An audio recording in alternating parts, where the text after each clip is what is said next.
Kylian Mbappé mengalami cedera pergelangan kaki setelah memperpanjang rentetan golnya di Real Madrid. Kylian Mbappé akan diperiksa setelah mengalami cedera pergelangan kaki ringan dalam kemenangan 3-1 Real Madrid atas Villarreal pada Ahad, tanggal 5 Oktober tahun 2025, dini hari WIB. Hal itu dikonfirmasi pelatih Real Madrid, Xabi Alonso.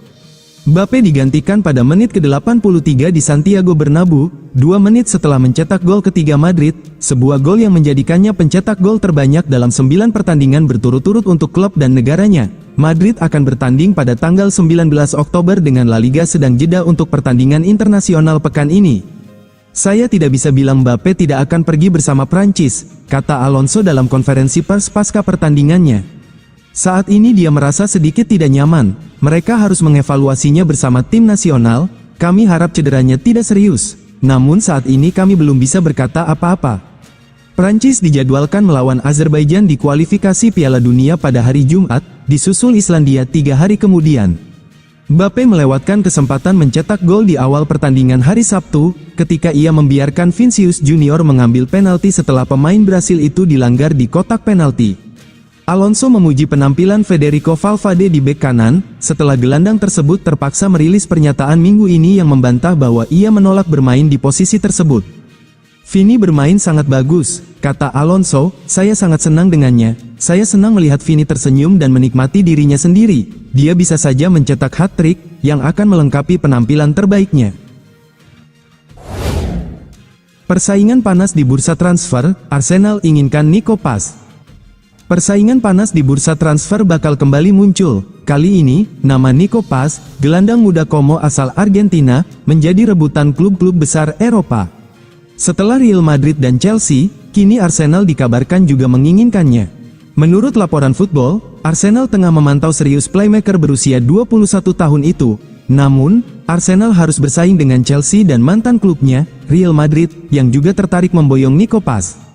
Setelah hengkang dari Real Madrid pada musim lalu, Nico Paz langsung menjadi motor permainan Como 1907 di Serie A. Musim debutnya berjalan luar biasa, dan tren positif itu berlanjut pada awal musim tahun 2025 sampai tahun 2026. Dalam 5 laga Serie A, Nico Paz sudah mencetak 3 gol dan 3 assist, catatan yang membuatnya dianggap sebagai salah satu gelandang muda paling menjanjikan di Italia. Performa tersebut tak hanya mengundang decak kagum publik, tapi juga menarik perhatian klub-klub elit Eropa.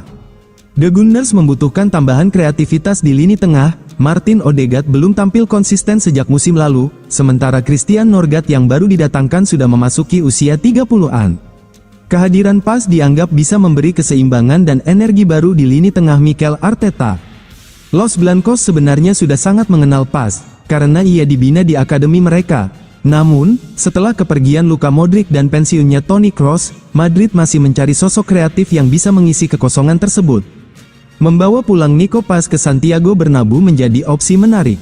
Dengan usia baru 21 tahun, Nico Paz memiliki jalan panjang dalam karirnya. Apakah ia akan kembali ke Real Madrid, memulai babak baru di Premier League bersama Arsenal atau Chelsea, atau justru tetap berkembang di Italia bersama Como? Satu yang jelas, musim ini bisa menjadi titik balik besar dalam perjalanan sang gelandang kreatif. Masuk tahun terakhir kontrak dengan Liverpool, Real Madrid sudah intai Ibrahima Konate. Real Madrid kini tengah mengincar bek Liverpool, Ibrahima Konate yang memasuki tahun terakhir kontraknya. Spekulasi akan masa depan Ibrahima Konate bersama Liverpool mulai mencuat. Pasalnya belum ada kesepakatan baru antara Ibrahima Konate dan Liverpool hingga Oktober tahun 2025. Sejumlah klub elit Eropa semisal Paris Saint-Germain, PSG, Real Madrid, dan Barcelona tengah memantau situasi menurut laporan Foot Mercato, Minggu, tanggal 5 Oktober tahun 2025.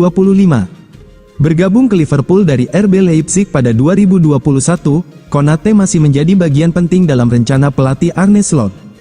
Pihak klub masih mempertahankan Konate pada musim panas lalu daripada membuka peluang penjualan saat performanya tengah menurun. Namun beberapa penampilan buruk dalam 2 laga terakhir memunculkan tanda tanya mengenai masa depannya. Dia dikritik keras setelah Liverpool kalah 1-2 dari Crystal Palace di Liga Inggris. Sorotan negatif kembali tertuju padanya saat tim tumbang di tangan Galatasaray di Liga Champions. Gara-gara kondisi ini, sebagian fans mulai meragukan perannya di jantung pertahanan Liverpool. bahkan ada yang menyarankan agar klub melepasnya lebih cepat. Kendati tekanan terhadap sang bek meningkat, Liverpool tidak akan gegabah untuk menjual Konate pada pertengahan musim, menurut jurnalis Football Insider, Pete O'Rourke.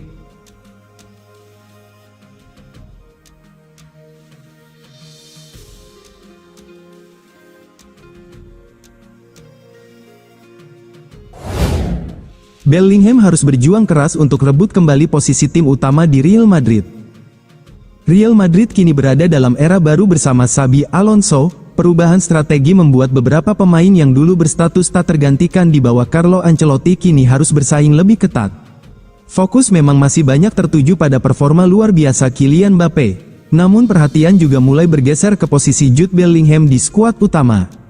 Menurut laporan, Bellingham di atas kertas tetap menjadi sosok penting, tetapi kemunculan Arda Güler dan Franco Mastantuono membuat persaingan di lini tengah semakin sengit. Arda Güler berkembang pesat musim ini, kreativitas, visi permainan, dan ketenangannya dalam menguasai bola menjadikannya rekan ideal bagi Mbappe di lini serang. Güler mampu bermain di ruang sempit, menghadapi tekanan lawan, sekaligus menciptakan alur permainan yang sulit diprediksi. Saat Madrid menghadapi Khairat Almaty, terlihat jelas betapa ritme tim sangat bergantung pada sentuhan gelandang muda asal Turki itu. Sementara itu, Mastantuono membawa elemen berbeda. Pemain Argentina ini menawarkan intensitas, kekuatan, serta kehadiran dominan di lapangan. Tekanan tanpa henti, pergerakan energi di sisi kanan, serta kontribusi dalam bertahan maupun menyerang membuatnya jadi opsi yang solid. Jika Güler adalah otak permainan, maka Mastantuono adalah mesin yang menjaga keseimbangan tim. Situasi ini membuat Bellingham berada dalam posisi yang tak lagi nyaman.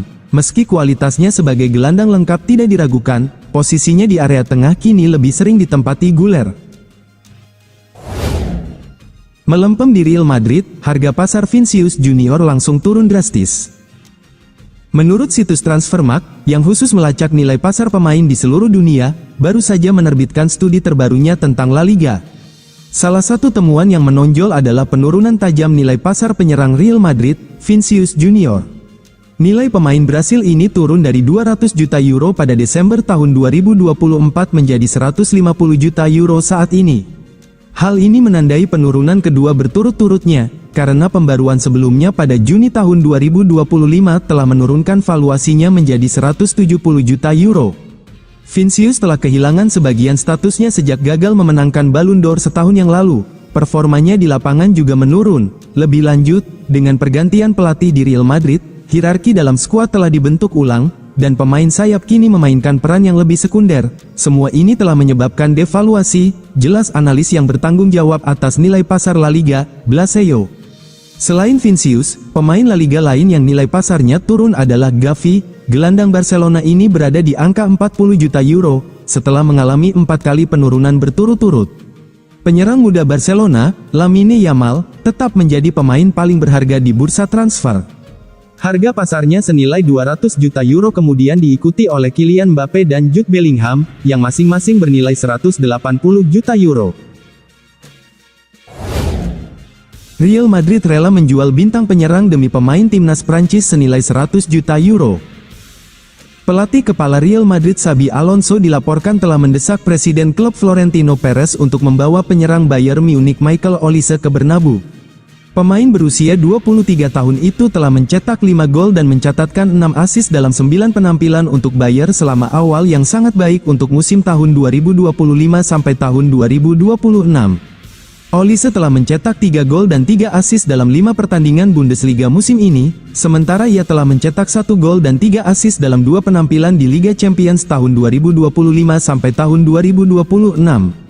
Sejak tiba di Allianz Arena dari Crystal Palace pada musim panas 2024, Olise telah mencetak 25 gol dan mencatatkan 29 assist dalam 64 penampilan untuk Bayern di semua kompetisi. Penyerang tersebut memiliki kontrak di Munich hingga Juni tahun 2029, dan kini ia dipandang sebagai salah satu pemain terpenting klub Jerman itu berkat penampilannya yang luar biasa. Tetapi saat ini masih ada spekulasi seputar masa depannya.